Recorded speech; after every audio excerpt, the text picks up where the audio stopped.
আওয়ামী লীগের রাজনীতি নিষিদ্ধ হবে, কিংবা দল হিসাবে আওয়ামী লীগ নিষিদ্ধ হবে কি?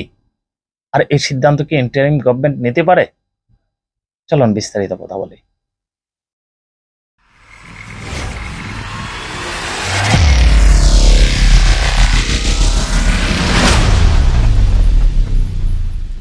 সুপ্রিয় দর্শক, শুভেচ্ছা নিন। সম্প্রতি আমাদের প্রাক্তন প্রেসিডেন্ট আব্দুল হামিদ সাহেবের বিদেশ যাওয়া নিয়ে যে একটা সারা দেশে তুলকালাম কাণ্ড ঘটে গেল, এই বিষয়টাকে কেন্দ্র করে এনসিপি নেতারা সারা রাত ভরা বিক্ষোভ করে এবং আওয়ামী লীগকে নিষিদ্ধ করার একটা বিষয় চলে আসে সামনে। শেখ হাসিনা যে রাস্তা তৈরি করে গেছে, অনেক সিদ্ধান্ত যেটা সংসদে নেওয়া যেত, শেখ হাসিনা কিংবা তার অন্যান্য সদস্যরা সংসদে এটা আলোচনা না করে তাদের বিষয়টাকে তারা কোর্টে নিয়ে যায়।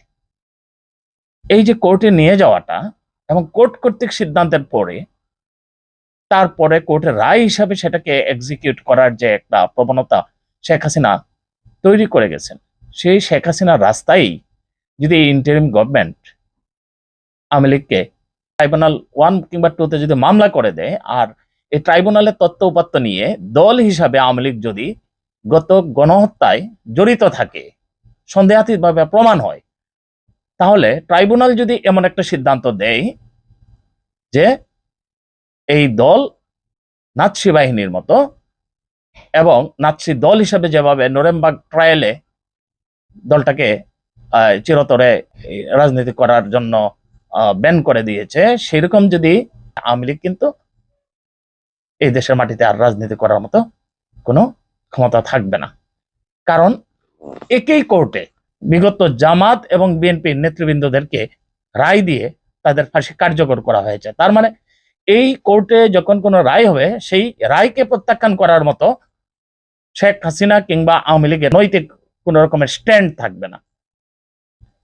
এই ক্ষেত্রে আমরা বলতে পারি ইন্টারিম গভর্নমেন্ট ট্রাইব্যুনালে যেতে পারে এবং শেখ হাসিনার দেওয়া যে পদ্ধতি, সেই পদ্ধতি অনুসারেই আওয়ামী লীগকে ব্যান করা যেতে পারে।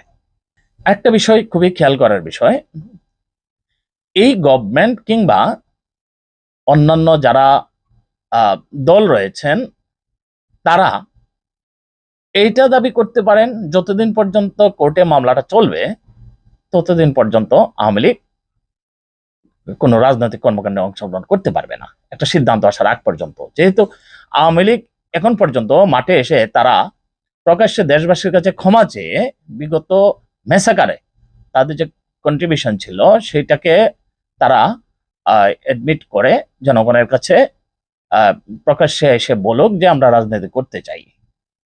এরকম কোন স্ট্যান্ড আমরা অদ্য পর্যন্ত দেখতে পাইনি, আর সামনে দেখতে পাবো বলে মনেও হচ্ছে না। কারণ তাদের মধ্যে যে একগুয়েমি কাজ করছে এবং তারা মনে করছে দে ওয়ার রাইট, তারা একটা নির্বাচিত সরকার এখনো মনে করছে।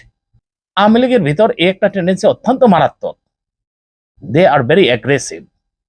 সুপ্রিয় দর্শক, আমরা চাই যে দল এতগুলো মানুষের প্রাণ কেড়ে নিল, যে নেতারা প্রকাশ্যে ঘোষণা দিয়ে তাদেরই সন্তানদেরকে হত্যা করলো, সেই সব নেতা সহ দল সহ সবারই বিচার হোক।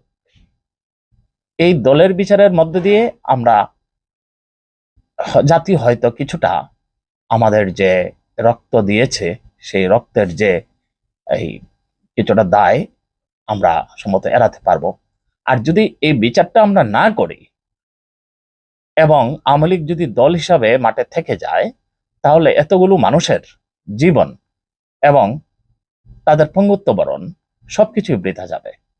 এবং এই জন্য সারা দেশের সব মানুষ আমরা দায়বদ্ধ থাকব, বিশেষ করে রাজনৈতিক দলগুলো, রাজনৈতিক দলের বড় বড় নেতারা যারা ভিতরে ভিতরে ইচ্ছা পোষণ করে যে আওয়ামী লীগকে পুনর্বাসন করবে, তারা তো বটেই, কিন্তু যারা সোচ্চার হয়নি, চুপচাপ থেকেছে, তারাও কিছুটা দায়ী থাকবে। এবং এই দায়ভারের কারণে দেশ কখনোই গণতান্ত্রিক প্রক্রিয়ায় ভালোভাবে চলবে না, বিশৃঙ্খলার মধ্য দিয়ে যুগের পর যুগ চলতে থাকবে। সুপ্রিয় দর্শক, ভালো থাকবেন।